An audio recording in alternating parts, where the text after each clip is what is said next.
안녕하세요, 여러분들. 반갑습니다. 오늘은 어, 어떤 종목에 대해서 얘기하기보단 그 정치 테마주에 대해서 조금 얘기해 보려고 해요. 제가 오늘 이 토탈소프트라는 종목을 보고 좀 충격을 먹어가지고 이 아마 이 최근에 동신건설이라는 종목은 다들 많이 아실 텐데 이게 아마 6연상 뭐 이렇게 갔었거든요. 동신건설이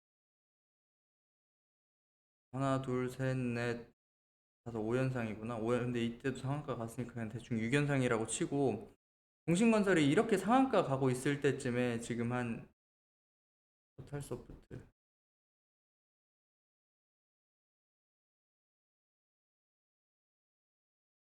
토탈소프트가 오르기 전날 그러니까 12월 18일쯤에 동신건설은 이미 상한가를 뭐 이렇게 상한가는 아니지만 뭐 20% 상한가 이렇게 올라가고 있었거든요. 11월 18일쯤에 이때까지 이제 토탈소프트는 아예 움직이지 않고 있었어요.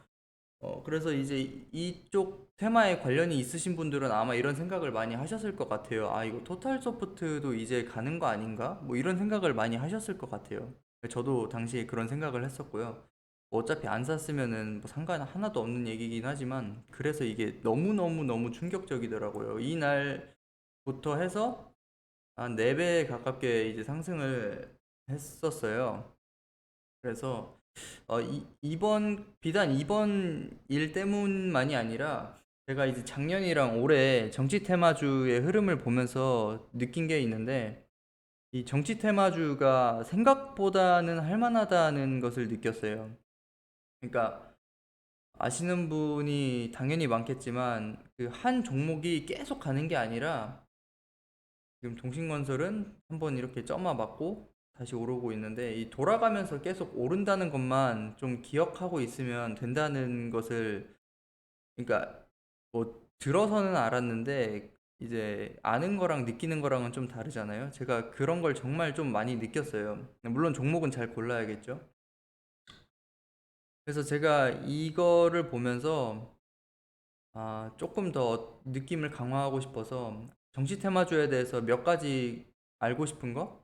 그러니까 좀 실험해보고 싶은 거가 있는데 이거에 대해서 얘기해 보려고 합니다. 제가 말하는 모든 종목은 추천이 아니고 그러니까 어떻게 되는지 정말 궁금하다. 그리고 이런 이유로 어떻게 될지 궁금했는데 어떻게 됐다. 그리고 나서의 피드백 뭐 이런 것들을 함께 공유하는 영상이라는 것을 기억해 주시면 정말 감사하겠습니다. 일단은 며칠 전에 올렸던 오리엔트 바이오.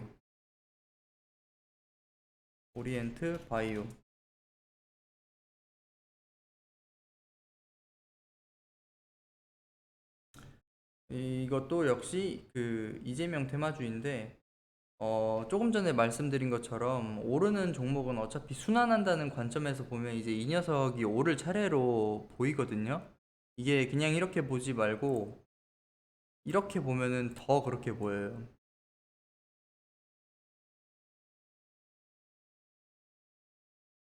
동신건설 오르기 전 모습이고 동신건설이 오르고 나서 토탈소프트 오르기 전 모습에서 토탈소프트 오르고 오리엔트 바이오가 지금 이 모습이거든요. 이걸 같이 비교하면 더 쉬울 텐데 동신건설 그다음에 토탈소프트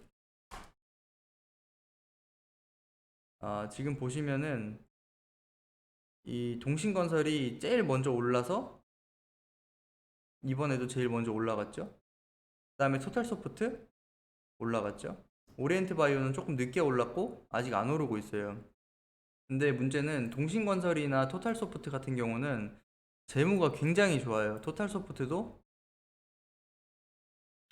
재무가 굉장히 좋다. 망할 일 없을 것 같고 실적도 계속 검은색 찍히고 있고. 근데 오리엔트 바이오는 그냥 순환매적인 관점으로 보면은 뭐 오를 것 같다는 생각이 드는데 마음에 좀 거슬리는 게 재무가 정말 좋지가 않아요. 그러니까 들고 있으면은 마음이 되게 불편할 것 같은 주식이거든요.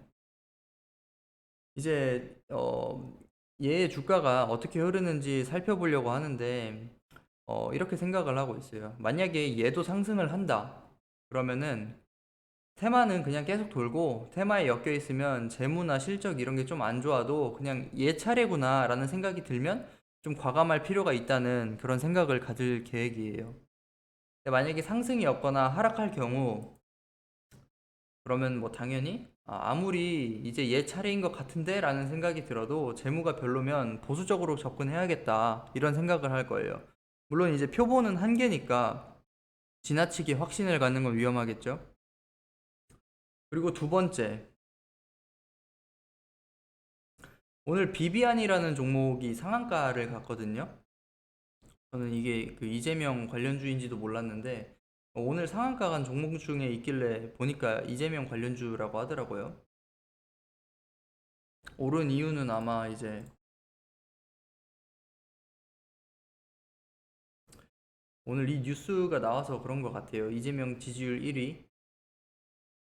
근데 이게 정치 테마주 흐름을 보면은 같이 가는 애들이 좀 집단적으로 움직이는 애들이 있고, 예를 들면 동신건설이랑 뭐 보라티알, 뭐 토탈소프트 이런 애들은 좀 움직인 게 다 비슷비슷했거든요.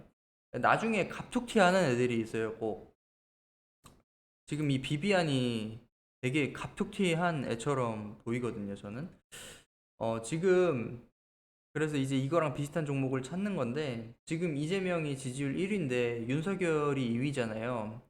차이가 얼마 없으니까 그 윤석열의 행보에 집중이 많이 될 것 같단 말이에요. 그래서 윤석열 테마주 중에 많이 안 오른 것 같아서 나중에 좀 각툭튀 할 수 있을 것 같은 종목을 찾아봤어요. 그게 PBC. 옛날에 그 영상 올렸던 이즈미디어도 좀 이런 느낌이었던 것 같거든요. 지금 생각해보면. 그래서 어쨌든 새로 찾아본 종목이 이건데, 이건 최저점이랑 비교했을 때 아직 50% 정도 올랐으니까 엄청 많이 올랐다고 느껴지진 않더라고요. 그리고 좀 아직 유명하지도 않은 것 같고, 이제 여기 회사 사회이사분이랑 윤석열 총장님이 관련이 있다고 시장에서 결정하고 그 관련주로 엮어가고 있는 것 같아요. 그래서 이 종목도 좀 비비안이나 이지미디어처럼 그런 느낌을 줄 것인지 앞으로 좀 지켜보려고 합니다. 마지막으로 진양폴리랑 진양폴리랑 SAT SAT 진양폴리랑 SAT 이 두 종목은 지금 되게 조용한 상태거든요. 진양폴리도 그렇고 SAT도 그렇고 되게 조용한 상태예요. 근데 이게 정치 테마주 흐름을 보니까 그냥 조용할 때 사서 올릴 때까지 그냥 들고 가면 된다는 생각이 진짜 많이 들더라고요. 어, 어차피 올려줄 거라고 믿는다면. 다만 이 두 종목이랑 관련된 후보님들이 이제 오세훈님, 원희룡님이신데 지지율을 보면은 앞서 언급했던 종목이랑 관련된 후보분들이랑 차이가 좀 많이 나요. 이제 뭐 이재명, 윤석열, 뭐 이낙연 이런 분들이랑은 차이가 좀 많이 나더라고요. 그러니까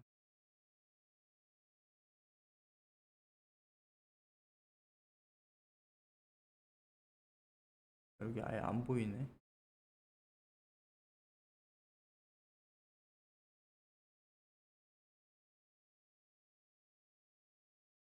네, 5%, 2%이 정도로 차이가 좀 많이 나서, 그러니까 아까 오리엔트 바이오의 경우 재무랑 실적이 거슬렸는데 이 경우는 이제 이 지지율이 너무 차이가 많이 난다는 게 조금 거슬리는 부분이거든요.